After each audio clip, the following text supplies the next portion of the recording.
সুখবর সুখবর, সৌদি আরব যারা কাজ করেন তাদের জন্য সুখবর।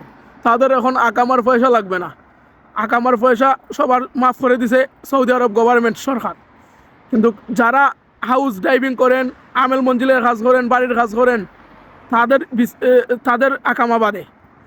এই দেশে গভর্নমেন্টের সরকার যাদের লাইসেন্স প্রাপ্ত সরিকা আছে, এই দেশে সরকারের যে বেড ট্যাক্স দিয়ে সরিকা চালায়, তাদের আন্ডারে যে উম্মালকল থাকবে, যে লোকহল থাকবে, তাদের আকামা ফ্রি করে দিছে এই দেশের সরকার। এই দেশের সরকারের যে আয়টা হইব, এই দেশের সরকারের যে লাভ দেখাইতে পারবো, তাদের দেশ ডেভেলপ হইব, তাদের দেশে অন্যখানে তুলে ধরতে পারবো, ওই সরিকাগুলো লোকদের জন্য আকামা ফ্রি করে দিছে। কিন্তু আমাদের মতন ওই যে সাওয়াক কাজ ড্রাইভার, আমেল মঞ্জিলের কাজ করে, তাদের জন্য না। যাই হোক, তারপরেও ভালো করছে। এটা আসলেই প্রত্যেকটা প্রবাসী হলতের কষ্ট থেকে হাসিল করছে। অনেক প্রবাসী আকামা নিজের টাকা দিয়ে লাগাইতে হয়, আর এগুলো সরিকার প্রচুর টাকা লোকসান হইতে।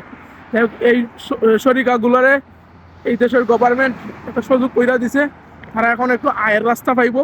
তাদের ব্যয় আছে, এক একটা উন্মালের তলে তারার আইডি লাগাইতে প্রচুর পয়সা লাগতো। কারণ এগুলা আইডি বড় আইডি, এগুলা ছোটো আইডি না।